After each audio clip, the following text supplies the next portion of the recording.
Olá pessoal, mais uma vez Silvio Andrade, engenheiro civil da SA Soluções de Engenharia. Estamos aqui para mais um Por Dentro da Engenharia Civil. Conforme falamos no vídeo passado, nós vamos tratar dessa vez quais os defeitos executivos que favorecem o aparecimento de trincas em pavimentos de concreto.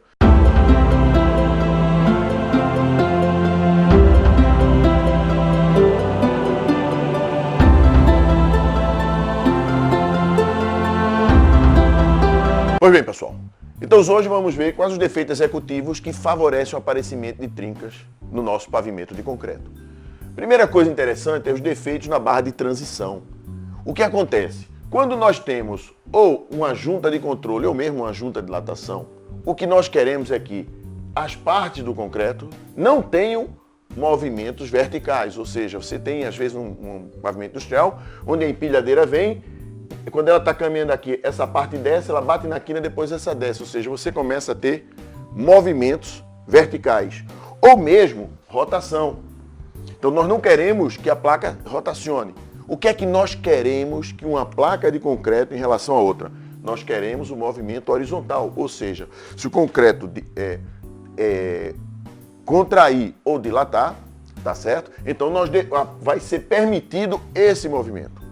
Então, a barra de transferência, como vemos aqui, na realidade ela deve estar no eixo da espessura do pavimento de concreto, com um lado engastado e o outro lado engraxado. Aqui nós queremos que a barra de transição tenha aderência ao concreto. Aqui nós não queremos que a barra de transição tenha aderência ao concreto. Porque se ela tiver aderência ao concreto, quando ele for trabalhar, ele vai fissurar. Mas é muito comum nós encontrarmos barra de transferência mal posicionadas. Ou seja, vejam nessa figura, você está vendo que a barra sobe, desce, entra. Ou seja, se você tem uma barra inclinada em algum ponto, mesmo ela engraxada, ela vai travar no concreto. E o que é que isso vai ocasionar?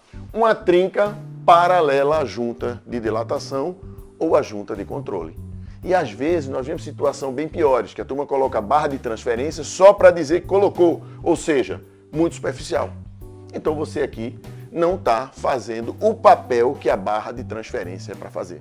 Então nós temos, só lembrando, que colocar a barra de transferência na horizontal, no eixo da espessura da peça de concreto, um lado engastado e o outro lado engastado e outro lado engraxado. Para quê? Para que ele possa ter o movimento horizontal.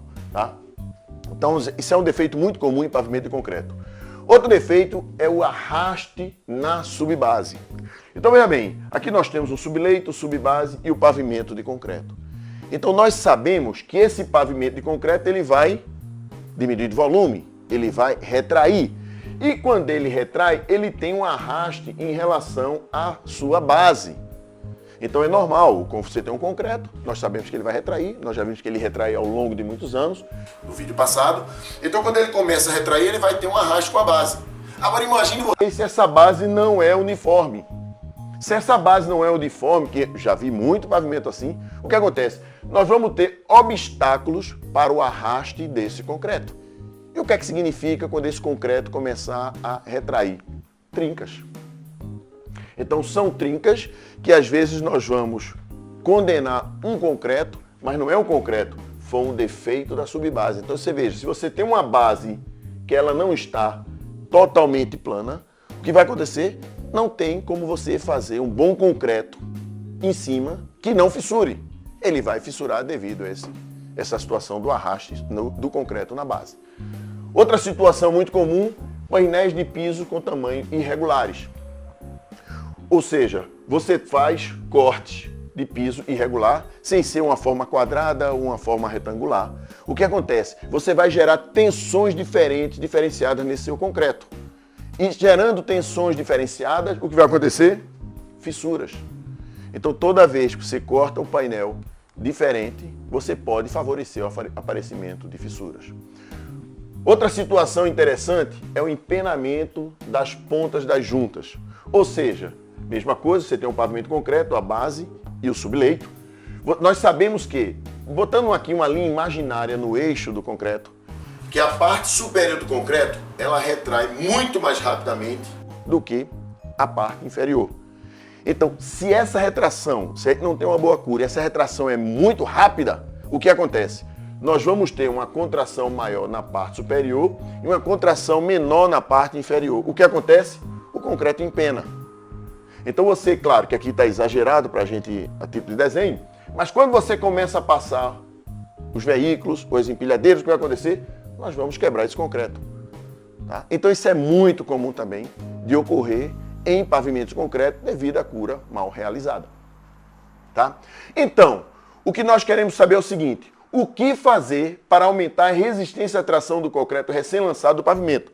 Lembrem-se, no vídeo que nós falamos o anterior, que nós falamos que o concreto fissura mais, principalmente uma cura mal feita, devido ao modo de elasticidade do concreto ser muito baixo, ele não tem resistência nenhuma, então ele fissura. Então o que a gente pode fazer para aumentar essa resistência do concreto nas primeiras idades? Isso é assunto do nosso próximo Por Dentro da Engenharia Civil. Então, amigos, é isso. Mais um vídeo colocado.